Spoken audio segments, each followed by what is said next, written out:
Hey, this is me, Jdsgamer, and I'm also known as JDS 4696.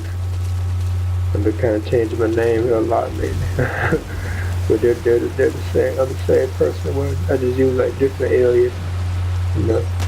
So I'm still making my way to Chico, like one of my allies I mentioned, one of the two allies that you have to rescue in this mission. I'm still on my way to Chico right now. And it's pouring rain, you know. Boss, we've been in touch with Amanda. We had her listen to Chico's call for help. It's kind of reminiscent of Metal Gear Solid 2, you know, Sons of Liberty. The opening sequence for that game where it was like raining on the ship, you know. Then it was a big twist that was like very popular back then. I was even shocked back then with that graph that, you know, I ain't gonna spoil it for people who never played Metal Gear Solid 2, you know.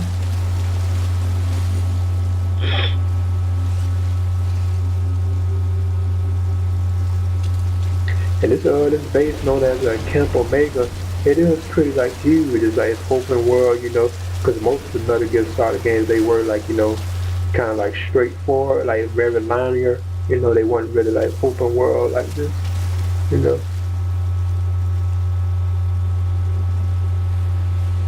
Like you'll go in like this room, this path, this room, then they'll like close out. Whereas this one, you know, it's like, it really is like open world, you know.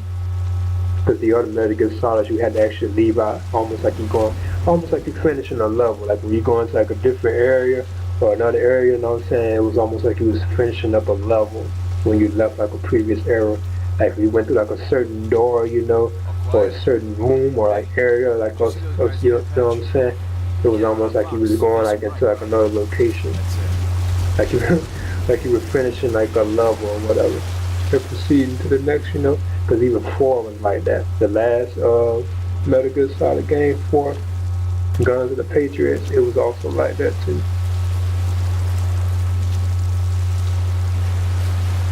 When you leave like a certain area, you know, or whatever, you it's almost like you're finishing a level. So that's why you could tell that wasn't really, you know, open world gameplay. Whereas in this one, Metal Gear Solid 5, Ground Zeroes, it is open world now. When you're going through like doors or certain areas, it doesn't like, you know what I'm saying, doesn't like cut or like, you know what I'm saying, or fade out or whatever. You have to wait for the next area to load, you know. It truly does feel like open world. But I mean, it's not open world on the level of, say, like a Grand Theft Auto or something like that. It's not like that, you know. So that level, but it is like still like open world, you know. You got a large environment, you know, you can play in, you know. Pretty fun. And as you can see, there's Chico. We're very close to finding him or whatever, even these prison cells.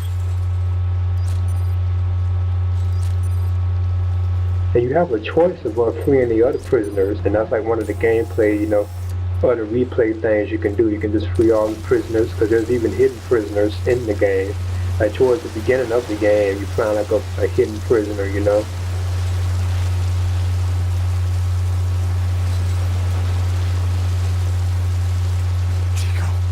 Like Chico, like I mentioned before, he was introduced, I believe, in Metal Gear Solid Peace Walker, which was originally on the PSP, but they ported it to the PlayStation 3 part of the Metal Gear Solid, you know, collection.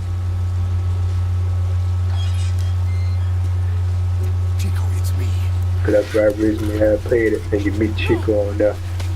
Now, like, I think this is probably your first true look at Chico, like in a rendered like CGI like type form, you know. I mean, like real time, like graphics, you know. Because in the Peace Walker, he was like cell shaded, like cartoony, like comic book.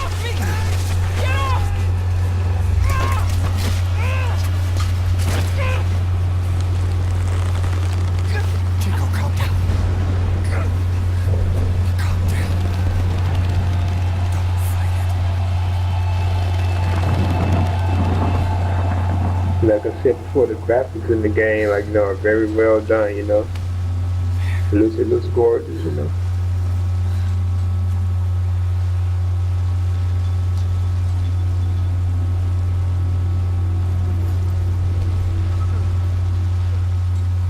And after we free Chico, then your next target is Paz. Now, if I'm not mistaken, actually you didn't have to really free both of them. You could have actually left, but that was really part of the mission, was freeing both Chico and Paz.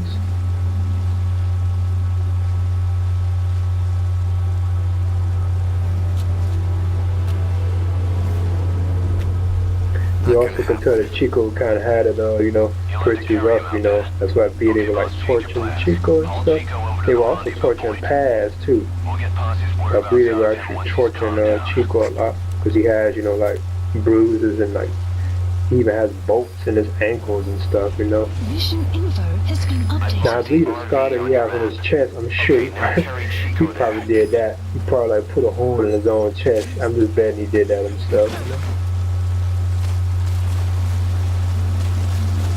Because you saw that the opening intro for, the Scarface Studio cassette tape for Chico. And he took like the headphone like jack part of it and put it in his chest, out of his chest, and he put it inside the cassette player.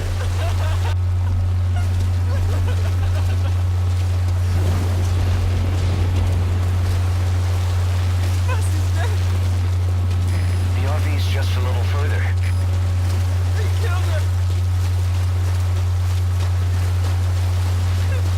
Now eventually once you rescue Chico, you have to take him to a spot where the helicopter will come, and rescue him and take him off. Then you can actually choose to leave, I think, then, but you still do have to rescue Paz to the other ally.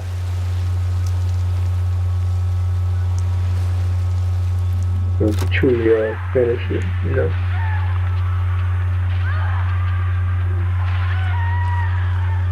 She's dead. When was this recorded? And eventually Chico gives you the tape that Scarface had gave him because he actually recorded when they were taking, Paz away, I think. I mean, when Scarface was leaving.